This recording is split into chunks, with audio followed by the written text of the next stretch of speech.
എൻ്റെ പേര് അരുണിമ എന്നാണ്. ഞാനിവിടെ ആലപ്പുഴയിൽ തന്നെ ഉള്ളതാണ്. ഞാനിവിടെ ഉടമ്പടി എടുക്കാനുള്ള കാരണമെന്ന് പറയുന്നത്, ഓഗസ്റ്റ് 2-ാം തീയതി അമ്മയുടെ ബ്രസ്റ്റിൽ ഒരു ചെറിയ ലംപ് പോലെ അമ്മയ്ക്ക് ഫീൽ ചെയ്തു. അപ്പോൾ അത് അമ്മ എൻ്റെ അടുത്ത് പറഞ്ഞിട്ട്, ഞാൻ നോക്കുമ്പോൾ അങ്ങനെ ഒരു ലംപ് എനിക്ക് ഫീൽ ചെയ്യുന്നില്ല. പക്ഷേ എന്നാലും വെരി നെക്സ്റ്റ് ഡേ ഞാനും അമ്മയും കൂടെ ഒരു സർജനെ കാണാനായിട്ട് പോയി. ഡോക്ടർ നോക്കിയിട്ട് അതൊരു സിസ്റ്റ് ആവാനാണെന്നാണ് ഡോക്ടർ ചാൻസ് പറഞ്ഞത്. അപ്പോഴത്തേക്ക് എന്നാലും ഒരു മാമോഗ്രാം ചെയ്യാമെന്നും പറഞ്ഞ് ഡോക്ടർ അത് മാമോഗ്രാമിന് സജസ്റ്റ് ചെയ്തു. പിറ്റേ ദിവസം അമ്മ മാമോഗ്രാമിന് പോകുന്നത്, ഞാൻ കോളേജിൽ പഠിപ്പിക്കുകയാണ് കായംകുളത്ത്. അപ്പം ഞാൻ കോളേജിൽ പോകാനായിട്ട് ബസ് സ്റ്റാൻഡിൽ നിൽക്കുമ്പോൾ ഞാൻ നല്ല ടെൻഷനിലാണ്. ആ സമയത്ത് ഒരു ആൻറ്റി ഇവിടുത്തെ പത്രം കൊണ്ട് എൻ്റെ കൈ തന്നു. അത് ഞാനൊരു നിമിത്തം പോലെ കാണുന്നു. ആ പത്രത്തിൽ ഇതുപോലെ ഒരുപാട് പേരുടെ രോഗശാന്തി കിട്ടിയതൊക്കെ കണ്ടിട്ട് ഞാൻ അവിടെ വെച്ചിട്ട് ഞാൻ വിചാരിച്ചു ഞാനും ഈ ഒരു ഉടമ്പടി എടുക്കാം, അമ്മയുടെ റിസൾട്ട് വരുമ്പോഴത്തേക്ക് നെഗറ്റീവ് ആയിരിക്കണേ എന്നുള്ള ഒരു ഇതിൽ. പക്ഷേ അന്ന് വൈകിട്ട് റിസൾട്ട് വന്ന് ഞങ്ങൾ നോക്കിയപ്പോഴത്തേക്ക് അതിനകത്ത് മൈക്രോ കാലിഫിക്കേഷൻസ് എന്ന് പറഞ്ഞൊരു ചെറിയൊരു ഇത് കാണിക്കുന്നുണ്ട്. അപ്പോൾ ഇത് ഞാൻ ഡോക്ടറെ അടുത്ത് പറഞ്ഞപ്പോഴത്തേക്ക് ഡോക്ടർ പറഞ്ഞു അത് ക്യാൻസറസ് ആകാനുള്ള ചെറിയൊരു ചാൻസ് ഉണ്ട്, പക്ഷേ എന്നാലും പേടിക്കേണ്ട, അങ്ങനെ ഉണ്ടെങ്കിൽ ഫസ്റ്റ് സ്റ്റേജ് ആയിരിക്കും എന്ന് പറഞ്ഞു. പക്ഷേ ഇത് കഴിഞ്ഞിട്ട് ഞങ്ങൾ ഡോക്ടറെ കാണിച്ചപ്പോഴത്തേക്ക് ഡോക്ടർ പറഞ്ഞു ഇത് സർജറി ചെയ്തിട്ട് അതിൻ്റെ ബയോപ്സി ചെയ്തെങ്കിലേ കറക്റ്റ് റിസൾട്ട് അറിയാൻ പറ്റുള്ളൂ എന്ന്.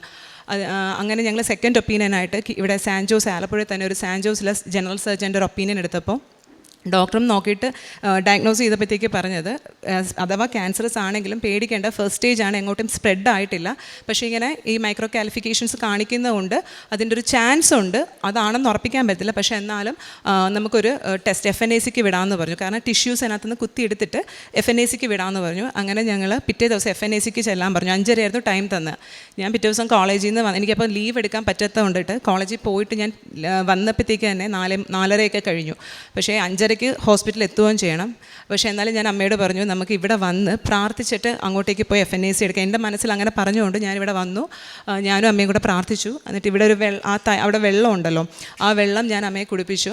അതിനുശേഷം ഞങ്ങൾ ഹോസ്പിറ്റലിൽ പോയി. ഇച്ചിരി ഡിലേ ആയി, എന്നാലും അവിടെ ചെന്ന് FNAC എടുത്തു. FNAC എടുക്കാൻ നിൽക്കുമ്പോഴത്തേക്ക് ആ ഹോസ്പിറ്റലിൽ ഇതുപോലെ യേശുവിൻ്റെ ഫോട്ടോ ഓപ്പോസിറ്റ് എൻ്റെ ഉണ്ടായിരുന്നു. ഞാൻ അമ്മ അകത്ത് കയറി അത് ചെയ്യുമ്പോഴത്തേക്ക് ഞാൻ അത് ഫുൾ ടൈം അമ്മ ഇറങ്ങി വരുന്നവരെ അത് നോക്കി ഞാൻ പ്രാർത്ഥിച്ചുകൊണ്ടിരിക്കുമായിരുന്നു. അതിനുശേഷം FNACയുടെ റിസൾട്ട് 1 വീക്കിന് ശേഷമേ വരുത്തുണ്ടായിരുന്നുള്ളൂ.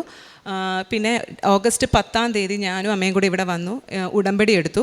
ഉടമ്പടി എടുത്തപ്പോഴത്തേക്ക് ഇവിടുന്ന് തന്ന തൈലവും ഉപ്പും അത് ഞാൻ ഡെയിലി ഞാൻ പ്രാർത്ഥിച്ചിട്ട് അമ്മയ്ക്ക് കുരിശും വരച്ചു കൊടുക്കുമായിരുന്നു. ഈ ഉപ്പ് അമ്മയുടെ അമ്മ കഴിക്കുന്ന ഫുഡിൽ ഒരു ചെറിയൊരു അംശം ഞാൻ അതിട്ട് കൊടുത്ത്, എൻ്റെ മനസ്സ് അങ്ങനെ പറഞ്ഞിട്ടുണ്ട്, ആരും പറഞ്ഞിട്ടല്ല, എൻ്റെ മനസ്സിൽ തോന്നി അങ്ങനെ ഞാൻ ചെയ്തതാണ്. അതും ചെയ്ത് ഡെയിലി ചെയ്യുന്നുണ്ടായിരുന്നു.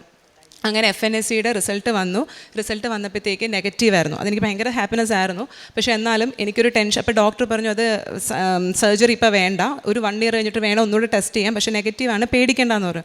അങ്ങനെ ഞങ്ങൾ തേർഡ് ഒപ്പീനിയനായിട്ട് കിൻഡർ ഹോസ്പിറ്റലിൽ അവിടുത്തെ ഒരു സർജനെ കാണിച്ചപ്പോൾ ഈ മൈക്രോ കാലിഫിക്കേഷൻസ് കാണിക്കുന്നുണ്ട്. ആ ഡോക്ടർ പറഞ്ഞു 2 ഓപ്ഷനുണ്ട്, ഒന്നെങ്കിൽ 1 ഇയർ കഴിഞ്ഞിട്ട് നമുക്ക് ഒന്നുകൂടെ നോക്കാം, അല്ലെങ്കിൽ ഇതിപ്പോൾ സർജറി ചെയ്തിട്ട് ബയോപ്സിക്ക് വിടാമെന്ന് പറഞ്ഞു. അപ്പോൾ ഞാനും എൻ്റെ ബ്രദർ അയർലൻഡിലാണ്. അപ്പോൾ ബ്രദറും പറഞ്ഞു വേണ്ട, വെച്ചോണ്ടിരിക്കേണ്ട, സർജറി ചെയ്യാമെന്ന് പറഞ്ഞു. ഡോക്ടർ പറഞ്ഞിട്ടല്ല, പക്ഷേ നമ്മൾ തന്നെ പറഞ്ഞ് ചെയ്തതാണ്.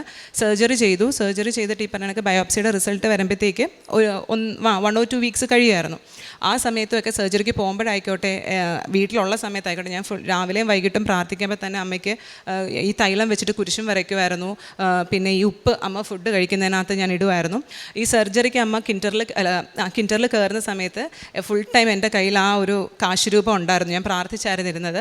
സർജറി നല്ല രീതിയിൽ കഴിഞ്ഞു. ഡോക്ടറും നോക്കിയിട്ട് പറഞ്ഞു കുഴപ്പമൊന്നും കാണുന്നില്ല. പക്ഷേ റിസൾട്ട് വന്നപ്പം അമ്മയുടെ അനുഗ്രഹം കൊണ്ട് അത് സാധാ ഒരു സിസ്റ്റായിരുന്നു. ബയോപ്സിയുടേതായിട്ടുള്ള ക്യാൻസറസിൻ്റേതായിട്ടുള്ള യാതൊന്നും തന്നെ അതിനകത്ത് ഉണ്ടായിരുന്നില്ല. പക്ഷേ ആ ഒരു മാമോഗ്രാം റിസൾട്ടിൽ അങ്ങനെ ഒരു കാണിച്ചുകൊണ്ട് ഞങ്ങൾക്ക് വളരെ ടെൻഷൻ അടിച്ചു, ഇനി അങ്ങനെ ഒരു അസുഖമാണോ എന്ന് പേടിച്ച്. പക്ഷേ അമ്മയുടെയും യേശുവിൻ്റെ അനുഗ്രഹത്താൽ യാതൊരു കുഴപ്പം ഉണ്ടായിരുന്നില്ല. അന്ന് ഞാൻ അന്ന് തന്നെ പറഞ്ഞായിരുന്നു ഇവിടെ വന്ന് എനിക്ക് സാക്ഷ്യം പറയണം, ഇങ്ങനൊരു കാര്യം എനിക്ക് നടത്തി തന്നതിന്. കാരണം എനിക്കത് അത്രയും വലിയൊരു സന്തോഷ നിമിഷമായിരുന്നു ആ സമയത്ത്. ഇതായിരുന്നു എനിക്ക് കിട്ടിയ ഒരു റിസൾട്ട്.